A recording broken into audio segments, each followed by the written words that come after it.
చేర్చుకోవాల్సిన అవసరం లేదు అనేది నేను ప్రతి డిబేట్లో చెప్తూనే ఉన్నాను సార్. ఇప్పుడు ఆ ఫోటో కనిపిస్తుందా మీకు? మనం ఒక ఫోటో ప్లే చేస్తాము, ఒక విజువల్. ఆ ఫోటోలో ఉన్న వ్యక్తి గురజాల జగన్మోహన్ నాయుడు గారు, శాసనసభ్యులు, చిత్తూరు అసెంబ్లీ.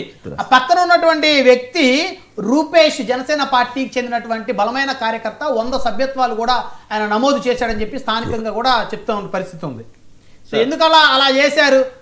సో ఇప్పుడు తెలుగుదేశం కార్యకర్తలను జనసేనలోకి చేర్చుకోవచ్చా? మరి జనసేన కార్యకర్తలు తెలుగుదేశంలో చేర్చుకుని ఆ పార్టీని మరి ఎదగనీయకుండా చేయాలనే కుట్ర ఏమన్నా పనుతున్నారా ఎవరన్నా తెరవెనక నుంచి అనేటువంటి చర్చ మొదలైంది రాష్ట్రంలో. నేను ఒక మాట చెప్తున్నాను సార్.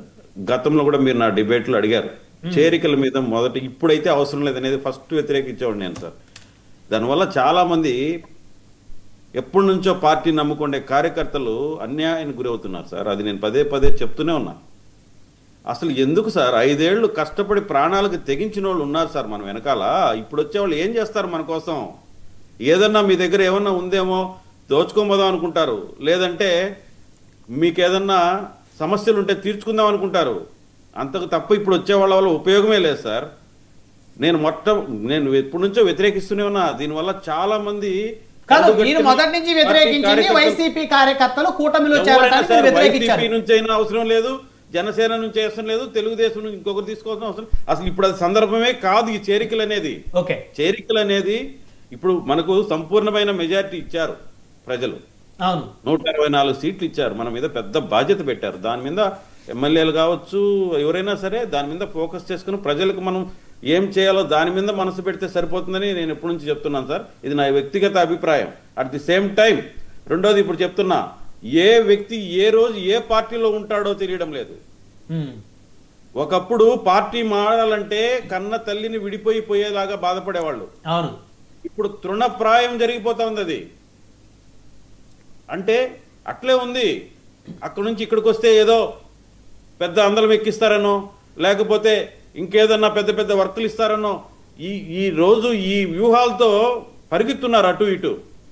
అవసరం లేదు నన్ను అడిగితే. ఇప్పుడు కూడా చెప్తున్నాను సార్, అక్కడ పవన్ కళ్యాణ్ గారి దగ్గర అంత క్లోజ్గా ఒక వ్యక్తి ఫాలో అయ్యాడంటే ఈ కన్ఫ్యూజనే. ఎవరు ఏ పార్టీలో ఉన్నారో మనం ఇప్పుడు నిర్ధారించుకోలేకపోతున్నాం. వాళ్ళిద్దరు జనసేన నుంచి కానీ వైసీపీ నుంచి కానీ ఒక డిబేట్ వచ్చిందంటే ఇద్దరికి ఫోటోలు, ఒకరు సభ్యత్వ నెంబర్ చెప్తున్నారు, ఒకరు పోస్టర్లు చూపిస్తున్నారు. ఇంత కన్ఫ్యూజన్ ఉంది సార్. అందుకే సార్ మనకు ఏం అవసరం లేదు. మనకు చంద్రబాబు నాయుడు గారు, లోకేష్ గారు, పవన్ కళ్యాణ్ గారు అంటే గొప్ప నాయకులు ఉన్నారు. వాళ్ళ విజన్ చాలు మనకి. ఇక్కడ కూడా కింద స్థాయి నాయకులు కూడా నేను చెప్పేది ఏంటంటే ఇలాంటివి మనం ఇప్పుడే ప్రోత్సహించాల్సిన అవసరం లేదు. మీకు తప్పదు, ఇతను వస్తే కానీ ఈ ప్రాంతంలో మనకు మెజారిటీ కావాలి, రేపు స్థానిక సంస్థలో బలం కావాలనుకుంటే క్షుణ్ణంగా పరిశీలించండి. వాళ్ళ ఏంటి, వాళ్ళ చరిత్ర, వాళ్ళు ఎందుకు రావాలనుకుంటున్నారు, వాళ్ళ నేర చరిత్ర ఏమైనా ఉందా? ఇదే ఉదాహరణ చిత్తూరులో జరిగింది గతంలో, మీరు గుర్తుందో లేదో. ఒక పార్కులో ఒక అమ్మాయి మీద అసభ్యంగా ప్రవర్తిస్తే కొంతమంది వాళ్ళని ఇదే మాట కొట్టుకున్నాం మనం, వీళ్ళు వైసీపీ అని, వీళ్ళు తెలుగుదేశం అని. నేను చెప్తున్నాను సార్, చాలా కేర్ఫుల్గా ఉండాలి. మనం చేసే తప్పులు మన పార్టీలకి, మన అధినాయకులకి చుట్టుకుంటాయి. రేపు వీటిని గంటలు డిబేట్లు చేసుకోవాల్సిన పరిస్థితి వస్తుంది. అందుకే మీకు బలమైన నాయకుడు అనిపిస్తే పరిశీలించండి. వాళ్ళ బ్యాక్గ్రౌండ్ ని క్షుణ్ణంగా పరిశీలించిన తర్వాత, వాళ్ళ చరిత్ర తెలుసుకున్న తర్వాత మీరు తీసుకొని పార్టీని బలోపేతం చేసుకోవాలా. మీకు ఒక విషయం కూడా చెప్తున్నా, మా యువ నాయకులు లోకేష్ గారు మాకు ఒక ఇది ఇచ్చారు, మాకు ఒక టాస్క్ ఇచ్చారు. ఇప్పుడు ఎక్కడైతే మనం బూతుల్లో వీక్గా ఉన్నామో ఆ బూతుల్లో ఏందని క్షుణ్ణంగా పరిశీలించమన్నాడు. చిన్న బూత్ కదా అని వదిలేయడం లేదు. అక్కడ పరిశీలించండి, ఏంటి మన నాయకుల్లో ఎందుకు మనం తగ్గుతున్నాం, మనం ఏం చేస్తే దీన్ని పెంచుకుంటున్నామని ఇంత క్షుణ్ణంగా ఆయన ఆలోచిస్తున్నప్పుడు ఇది ఎంతో ఈ నాయకత్వాన్ని కూడా మనం అదే విధంగా తీసుకోవాల్సిన అవసరం ఉందని నేను చెప్తున్నాను సార్. ఇకపోతే అక్కడ జరిగిన విషయం భద్రత గురించి అడిగారు. ఇది చాలా మంచి సందర్భం సార్. ఇది స్ట్రీమ్ లైన్ చేసుకోవడానికి నేను ప్రత్యక్షంగా అనుభవించిన ఒక విషయం చెప్తాను సార్.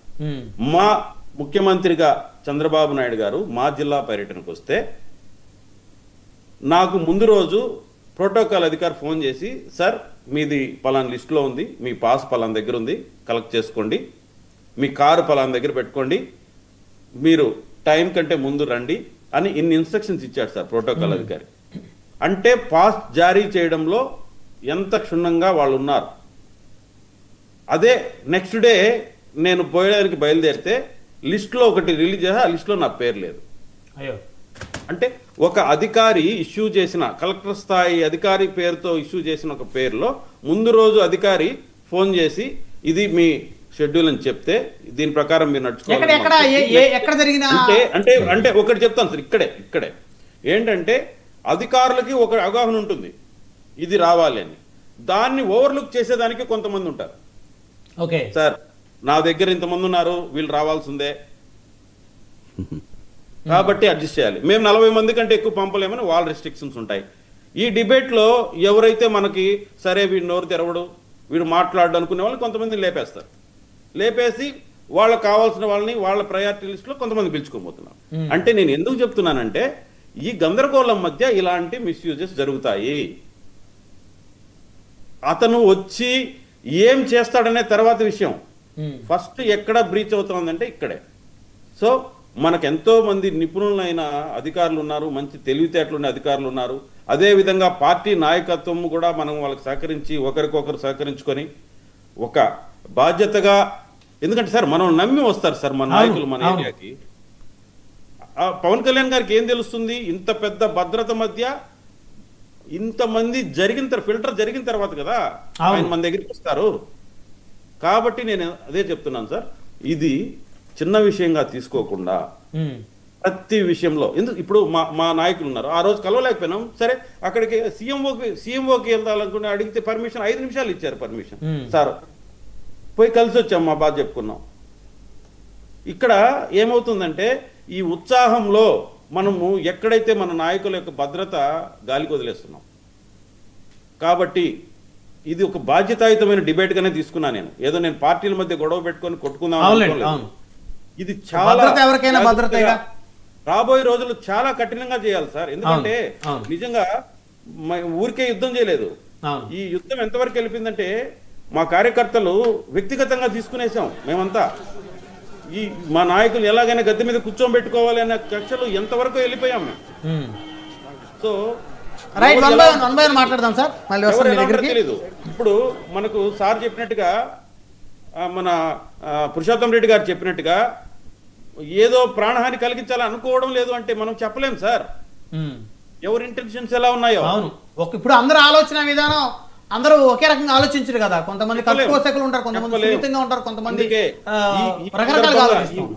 నాకు వచ్చిన అవకాశాన్ని మీరు ఎవరిని పిలవాలనుకున్నారో క్షుణ్ణంగా మీ ప్రోటోకాల్ ఏందో మీరు నిర్ధారించి, అధికారులు కూడా ఎవరో చెప్పారని కాకుండా రేపు ఏదైనా జరిగితే రెస్పాన్సిబిలిటీ మీది, చెప్పిన తప్పించుకుంటారు.